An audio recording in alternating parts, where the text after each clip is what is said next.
Okay, so let me ask you a question. Do you ever second guess yourself? Like, say you decide to do something, but later on you think, maybe I should have done that differently. Well, it happened to me when I explored this house 2 years ago. See, I had driven past it countless times, and I always thought I should check it out, because it looked like a perfect subject for a ghost story. The problem was I was afraid I was afraid of what I might find inside, like what if it was occupied or worse? Yet what if I found somebody living there and sleeping? That would suck. But finally, in the summer of 2011, I got up the nerve to go check it out. So here's what I found. I was pleased that I had taken the time, because I wasn't entirely sure the place was abandoned. Every window on the ground floor was boarded up, and a faded plastic pinwheel spun lazily from where it was stuffed into the dirt by the front door. I walked right up the front steps, and feeling somewhat foolish, I knocked. When no one answered, I walked around the perimeter of the house. There was an ancient, rusty fire escape hanging down from one of the upstairs windows, and an old single-door refrigerator lying on its side, out amongst the tall grass. When I walked back around to the front door of the house again, I tried to knock. It was rusty, but I managed to turn it with both hands, and the door swung open with a creak. I was just about to walk in when I felt the sensation of eyes on me, and I spun around. Out by the tree line, I saw what appeared to be a man with a long grey beard staring at me. I immediately felt foolish and guilty, and I waved at him, my other hand reaching to my belt to rest on the handle of the gun. "Is this your place? I'm sorry, I'll leave." For maybe 10 seconds, the man just stared at me. Then, without saying anything, he turned and walked back into the trees.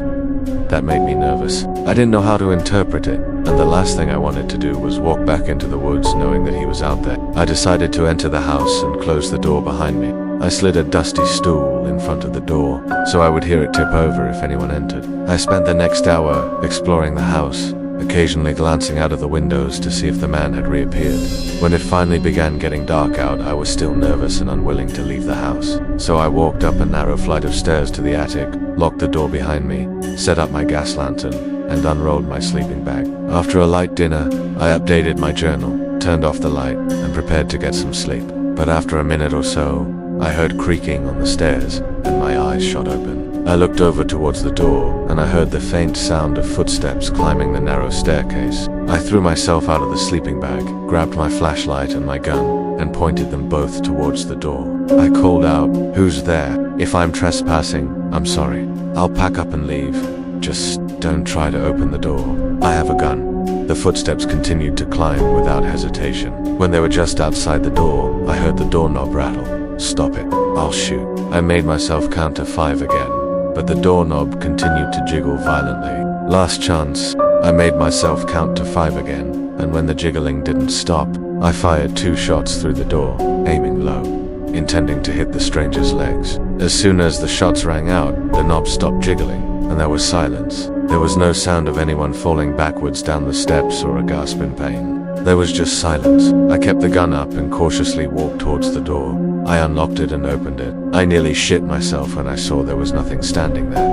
There was no blood, no body, no indication that anyone had been standing there. I slammed the door, locked it again, and dragged an ancient rusty armchair in front of the door to block it. For the next several hours, I would doze off for a while and then wake up again, keeping my gun nearby until the sun rose. After it was light enough, I gathered my belongings and crawled out of the window and went down the fire escape.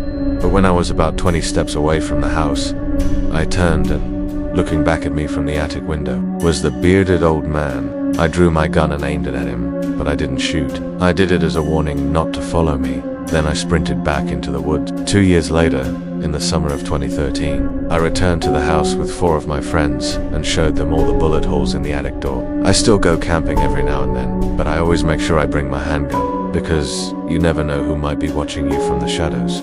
Hi Reddit, I'm here with no sleep, and these are scary stories from the web. These stories are based on real events and were obtained from interviews conducted by Unit 522 and Timson. Some names and identifying details have been changed to protect the privacy of the individuals involved. These stories will contain disturbing content. Viewer discretion is advised. This isn't a traditional creepy story where something unexplainable or horrible happened to me, but rather what almost happened to me, what I almost became. Back in the early 90s, I was in my late teens, and, without question, what could be described as a bad seed. My friends and I were just simply horrible people. We would throw rocks at stray cats and passing cars, bully younger kids, and steal bicycles to take them on joyrides, where most of the time we would just leave them in the gully in the woods. When we got bored with them, my parents tried to discipline me, but it never really stuck, and most of the time, they found it easier just to have me out of the house.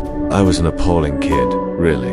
I cursed at my parents and teachers, talked back to the cops, and never used to feel sorry for anyone unless it was me. One night, my friend and I were smoking cigarettes on his back porch, and when his dad went to bed, my friend darted into the garage and returned with an old-fashioned handgun. I picked it up with both hands and started pointing it every which way without a care in the world. He told me his dad had bought it a week ago off the street, and when he confirmed that it was loaded, the very first thing that entered my mind was, hey, we should go rob someone. I hid the gun in my waistband and walked down the street with my friend to the end of the cul-de-sac, where we knew an old woman lived alone. We had no idea what exactly we wanted to rob from her.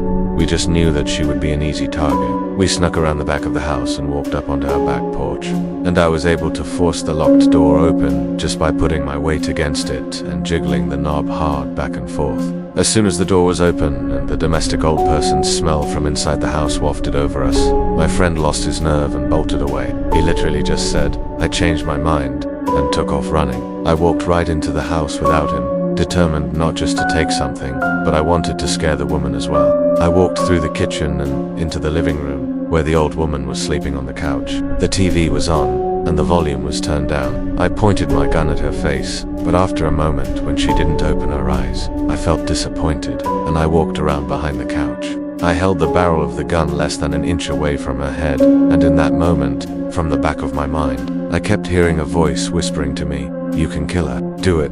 Having a weapon in my hand gave me an incredible feeling of power. I didn't have any intention of actually hurting the woman, but now that I was here, it seemed like the obvious thing to do. Without pausing to think, my finger squeezed the trigger, but nothing happened. The safety was on, and the trigger was locked. Suddenly, the weight of what I nearly did hit me like a ton of bricks.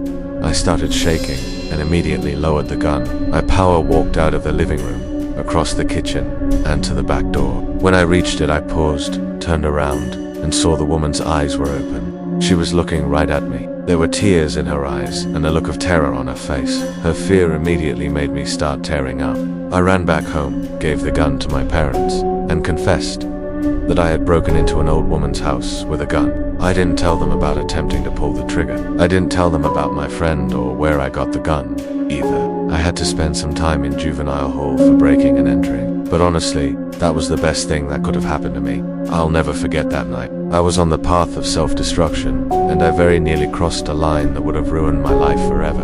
It makes me sick knowing exactly how close I came. I've never touched a gun since. Unfortunately, I managed to turn my life around. Please, use this as a cautionary tale. All it takes is one deceptive thought at the wrong moment, and you could destroy your future. Please, everyone, be smarter than I was. Back in the late 90s, I used to have a serious drug problem. I was living in Las Vegas at the time, and after snorting my entire stash of coke, I would party, pass out, wake up, jack some cars, sell them, spend some money on food, and then the rest would go to my dealer. And then I would snort again and repeat the entire process. One night in July, I broke into a panel van without windows. It was parked alone outside of a rat-infested motel. My gut told me that I should check the back before I drove away, but my mind was on my next fix, and I just floored it as soon as I got the engine started. I drove about an hour away into an isolated area of the desert where I would meet my contact, who would check out the car, pay me in cash, and then drop me off at the nearest street corner. Once I put the van in park, I decided to check the back. I figured there might be some tools or something back there that I could pawn for more cash. The back of the van was padlocked shut, which should have been my first clue, because when I smashed it open with my crowbar, I heard a high-pitched wailing from inside. I turned on my flashlight, and my stomach dropped. 4 Hispanic children, 2 boys and 2 girls, were tied up and gagged, lying on a handful of filthy cushions. They were all in tears and staring at me in absolute horror. I dropped the crowbar and backed away from the van a few steps. This was bad, really bad. I didn't know what to do. I had clearly stolen the van from a kidnapper or a human trafficker, and they would be looking to recover it and likely shoot the asshole who took it from them. I decided not to call my contact. I knew him pretty well, and I was fairly certain that he would either kill the kids and dump their bodies in the desert or shoot me for messing this up. I climbed in the van and explained to them in both English and what Spanish I knew that I was ungoing to hurt them. I ungagged them and cut the bonds around their wrists, but I left their ankles tied. I couldn't risk them running off. I felt sick to my stomach with heartbroken guilt when I saw the welts around their hands. The stench of urine and sweat was heavy in the air. I climbed back in the driver's seat, drove back out of the desert, and at the first service stop I pulled in and parked. I went inside and bought 4 bottles of water and as many bags of snacks as I could afford. I carefully opened the back of the van and tossed the bag inside. Then I closed it again and walked across the lot. I made an anonymous phone call to the police from a payphone and then walked to the next service station, where I had a friend come pick me up. After that night, I had my friend buy me a bus ticket to Texas, where I had an older brother who would let me stay on his couch. I got clean, and I ultimately turned my life around. I got an honest job, and I now have my own family and my own home. I remember being so relieved when I heard on the news that the kids had been found and were returned to their families in Mexico. You never know when life will give you a test like that and a chance to prove your character. I like to think that those kids helped me as much as I helped them. When I was a kid, I lived in an extremely low-income apartment complex in Baltimore with my grandmother. My building was infested with drug dealers and criminals who would kill you if you even looked at them the wrong way. Remember the building in the movie The Raid? Redemption, where every floor was essentially another level of murderous shoals you had to face before reaching the main boss at the top floor. Yeah, that was my life. If my grandmother